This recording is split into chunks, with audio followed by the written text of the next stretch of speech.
Cet été, j'ai regardé Limitless, la série documentaire de National Geographic avec Chris Hemsworth.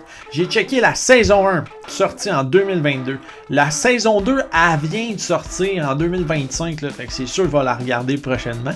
Et c'est bien plus qu'un show sur la santé, c'est un voyage humain, scientifique et profondément personnel sur comment vivre mieux et plus longtemps. Chris y explore 6 piliers de la longévité. Et s'il s'est lancé ce défi, c'est parce qu'il a découvert qu'il portait une prédisposition génétique à la maladie d'Alzheimer. Cette nouvelle l'a bouleversé et l'a poussé à chercher comment prolonger sa santé physique et mentale pour lui, pour sa famille et pour comprendre ce que bien vieillir veut dire. Donc dans cette vidéo, ok, moi je te résume les 6 épisodes, ce qu'on parle, les experts qui ont parlé, puis les leçons clés, les trucs que tu peux appliquer dans ta vie puis que Chris y applique pour qu'on devienne tous meilleurs ensemble. Let's go!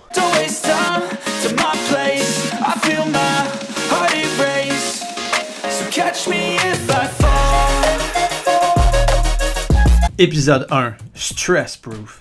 Chris commence sa quête en affrontant le stress, l'un des plus grands accélérateurs du vieillissement. Il est guidé par Dr. Modupe Akinola, psychologue et professeur à Columbia, spécialiste de la résilience mentale, et par Justin Kay, un ancien soldat des forces spéciales australiennes. Ensemble, ils l'entraînent à gérer sa peur du vide, en allant dans la piscine et en le faisant marcher sur une poutre suspendue à 80 mètres de haut. Le but, comprendre que le stress n'est pas l'ennemi, mais un outil d'adaptation. Ce qu'il retient, pratiquer la respiration consciente pour calmer le système nerveux, méditer régulièrement et remplacer les pensées négatives par des messages de confiance. Leçon clé, ce n'est pas le stress qui te détruit, c'est ta façon d'y répondre. Épisode 2. Choc. Dans le deuxième épisode, Chris part en Norvège pour découvrir les bienfaits du froid extrême. Il est accompagné de Dr. Peter Attia, médecin spécialisé en longévité, et de Ross Edgley, athlète et auteur reconnu pour ses défis extrêmes en mer. Ensemble, ils l'aident à plonger dans des eaux glacées à moins de 4 degrés, sans combinaison, et à faire un petit tour dans le sauna.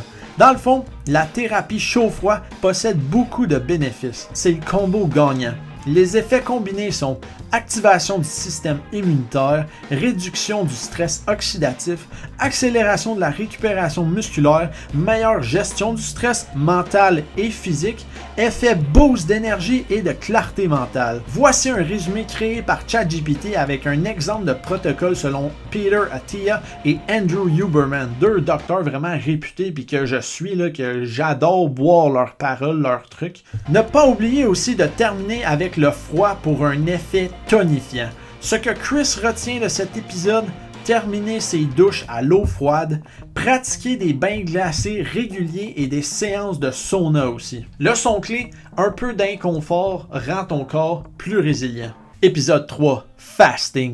Troisième pilier, la nutrition. Chris veut comprendre comment la restriction alimentaire influence la longévité. Il est à nouveau guidé par Dr. Peter Attia, qui lui fait expérimenter un jeûne de 4 jours complet, sans aucune nourriture. Le but, stimuler un processus appelé autophagie, où les cellules se nettoient et se régénèrent. Ce défi culmine avec une plongée en apnée pour chasser son propre repas, symbolisant la relation primitive entre faim et survie. Ce qu'il retient, retarder son premier repas de la journée, faire un jeûne de 24 heures de temps en temps, donc une fois par mois disons, et surtout rester à l'écoute de son corps. Leçon clé, le corps est conçu pour supporter la faim et s'en servir pour se renforcer. Épisode 4, Strength. Quatrième chapitre, la force physique. Chris retrouve Ross Edgley et Dr. Peter Attia pour comprendre pourquoi les muscles sont un organe clé de la longévité. Les muscles ne sont pas qu'esthétiques, ils régulent la glycémie, la densité osseuse et l'équilibre général du corps. Son défi, grimper une corde de 30 mètres suspendue à une cabine téléphérique. Un test brutal de force, d'endurance et de mental. L'affaire, c'est que pour cet objectif-là, il devait modifier un peu le défi parce que en même temps, il filmait Chris Hemsworth pour Thor 4.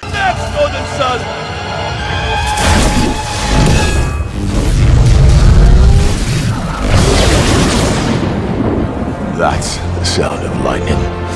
Fait que là, il devait mettre genre 20 ou 30 livres de plus de muscles sur lui en faisant surtout genre du bodybuilding. C'est ça le meilleur training pour prendre la masse. Fait que c'était pas tant en accord, en adéquation avec le défi de se grimper dans les airs, là, parce que plus t'es lourd, plus c'est dur.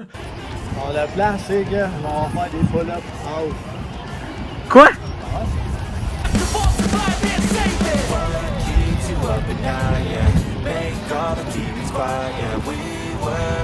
Tarzan, Brad Pitt. Ben voyons donc.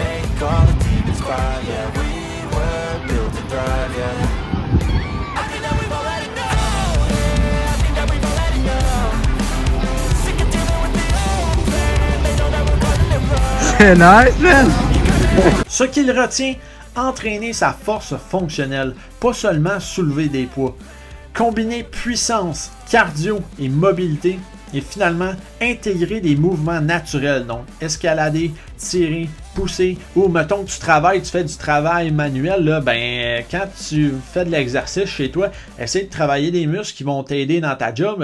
Si mettons tu fais beaucoup de tirage ou tu pousses beaucoup, ben essaie de travailler les muscles qui sont en adéquation avec ce que tu fais et qui vont t'aider à mieux performer. Sinon, leçon clé, ok, la force c'est la liberté, la capacité d'être capable de bouger tout le long de ta vie. Épisode 5, Memory. 5e épisode, la mémoire, le plus personnel pour Chris. Il apprend auprès de Dr. Sharon Shaw, neurologue à Stanford, spécialiste du déclin cognitif et d'Alzheimer.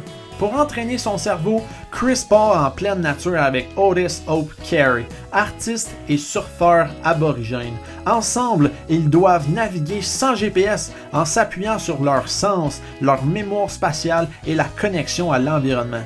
Ce qu'il retient, stimuler le cerveau par de nouvelles expériences, dormir suffisamment car le cerveau se nettoie pendant le sommeil et finalement entretenir les liens sociaux et l'apprentissage continu. Leçon clé, ok, c'est que la mémoire n'est pas un don, c'est un muscle qu'on entretient tout le long de sa vie, chaque jour.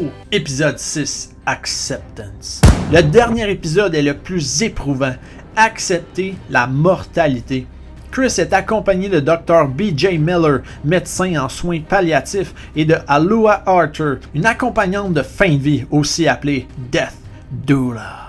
Il l'aide à affronter la peur de vieillir et de mourir. Pour vivre cette expérience, Chris passe plusieurs jours dans une résidence pour personnes âgées, portant une combinaison qui simule les limitations du vieillissement, perte de force, de vision, de mobilité.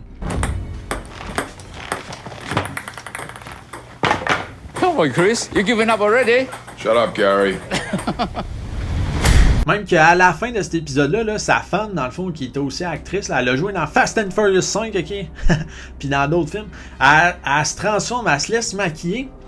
Puis là, elle se transforme en madame de genre 70 ans. Personne âgée. Puis là, à la fin, comme elle fait une danse avec Chris pour que Chris il puisse la voir à cet âge-là. Puis en tout cas, c'est vraiment un beau moment, là. Ouais, vraiment cool à voir. Ce que Chris retient, accepter la fin de vie comme une réalité, pas une tragédie. Se concentrer sur la qualité plutôt que la quantité de vie et cultiver la gratitude et la présence au quotidien. La leçon clé, c'est que accepter la mort, c'est apprendre à vivre pleinement. Donc sur ce, ok, j'espère que cette vidéo t'a aidé. J'espère que ce résumé-là, ok, va te motiver à peut-être aller checker la série au complet ou la saison 2. Ok, je trouve que c'est vraiment bon, là, puis je suis vraiment content que quelqu'un comme Chris Hemsworth, qui a beaucoup d'impact sur les gens, parle de ces sujets-là, puis qui prenne sa santé à cœur. En tout cas, moi, ça me rejoint en tabarouette. Voici un résumé, ok, des leçons que j'essaie de mettre en une seule feuille, là, fait que des mots-clés, mais tu peux revenir sur la vidéo, bien sûr, tu peux tout le temps la réécouter, moi ça me fait des vues de plus, là, c'est bon. Sinon, là, tu peux dire en commentaire, ok, laquelle des 6 thématiques tu fais le plus attention en ce moment, ou que tu comptes faire le plus d'efforts pour maximiser, pour améliorer dans ta vie. Fait que tu peux noter ça, là. Moi, je vais lire ça, puis après ça, je suis quand même curieux de savoir ça. C'est quoi tu maîtrises le plus? C'est quoi les points sur lesquels tu veux t'améliorer? Sinon, on se dit à la semaine à la prochaine, ok? Je sais pas la prochaine vidéo à sort quand. Bientôt sûrement, ok? J'y vais à un rythme naturel, ok? Ouais, mais j'adore ça. On continue, on se revoit, on s'améliore ensemble jusqu'à l'infini, esti. Let's go!